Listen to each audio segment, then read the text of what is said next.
Hello दोस्तों, आज था गोवर्धन और मैं सोसाइटी के पार्क में चल रही जहाँ पर अन्नकूट भंडारा स्टार्ट हो गया था।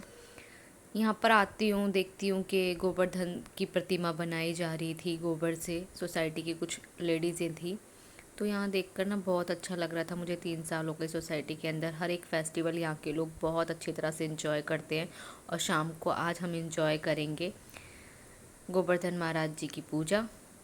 और यहाँ पर मैं आ जाती हूँ पार्क की तरफ। यहाँ हमारी सोसाइटी में भंडारा स्टार्ट था गोवर्धन महाराज जी का। यहाँ सोसाइटी के लोग धीरे धीरे आ रहे थे, मैं भी आ गई थी और फिर थोड़ा बहुत शूट किया, क्योंकि बहुत शूट करने में ना बहुत हार्ड लग रहा था, क्योंकि एक हाथ में प्लेट थी खाने की, एक हाथ में फ़ोन, तो बहुत टफ लग रहा था। मैंने यहाँ पर आके आंटियों के साथ खाना खाया। खाना बहुत टेस्टी था। कढ़ी चावल थे, बाजरे की खिचड़ी थी, मिक्स वेज, पूड़ी, मिर्ची का अचार, बहुत ही टेस्टी खाना था। और फिर यहाँ खाना खा के मैं चल देती हूँ अपने टावर की आंटी के साथ घर की तरफ। यहाँ घर आ जाती हूँ, फिर हो जाती है शाम, डिनर का टाइम हो जाता है। यहाँ खाना पीना बना के इनको मैं देती हूँ खाना और चल देती हूँ मंदिर की तरफ फिर दोबारा। यहाँ पर हनुमान जी की आरती चल रही थी। आज सैटरडे भी था और बाहर गोवर्धन महाराज जी की पूजा भी होनी थी। यहाँ दूर से साक्षी हाय कर रही थी।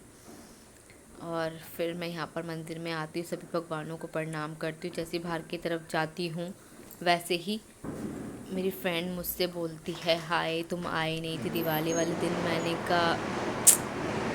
मैंने कहा तो मेरी तबीयत थोड़ी ठीक नहीं थी, इसलिए नहीं आ पाई। फिर यहाँ पर गोवर्धन महाराज जी की पूजा शुरू हो जाती है। सॉरी, थोड़ा वॉइस आ रही होगी पीछे से पटाखों की, बहुत ज़्यादा पटाखे चल रहे हैं, दिवाली का माहौल है इस वजह से। यहाँ पर हमारी शुरू हो जाती है गोवर्धन महाराज जी की पूजा। विधि विधान से सारी पूजा होती है। मैंने फ़र्स्ट टाइम पूरी प्रॉपर पूजा देखी है गोवर्धन महाराज जी की। भजन कीर्तन हो रहे थे, सब लोगों ने साथ साथ परिक्रमा स्टार्ट करी यहाँ पे। और फिर मैंने भी परिक्रमा दी अपनी फ्रेंड्स के साथ मिलकर। यहाँ पर सात परिक्रमा हो गई थी, मेरी फ्रेंड पीछे पीछे थी, मैं आगे आगे थी। यहाँ परिक्रमा देने के बाद हम चल देते हैं सीधा मंदिर की तरफ प्रसाद लेने के लिए। यहाँ पर साक्षी और उनकी फ्रेंड बैठी हुई थी, तो ये भी कह रही थी, हाय हेलो कर रही थी। मेरी फ्रेंड की बेटी को गोदी में उठाया और बोला कि हम भी यूट्यूब पर आएंगे, आजा। इसको गोदी में उठा लेती है और कहती है हम भी यूट्यूब पर आएंगे। मेरे को हंसी दिला रही थी। फिर हम यहाँ प्रसाद लेने के लिए आ जाते हैं। यहाँ पर दीदी प्रसाद दे रही थी। पहले मेरी दीदी हैं वो, उन्होंने प्रसाद लिया, फिर मैंने प्रसाद लिया। फिर प्रसाद लेकर फिर मैं बाहर की तरफ आती हूँ। साक्षी बोलती है, अब तो हम यूट्यूब पर हम दिखेंगे। मैंने कहा तुम दिखोगे। फिर ब्लॉग हम यहीं एंड करते हैं, मिलते हैं नेक्स्ट ब्लॉग में। Bye bye, like and subscribe कर देना।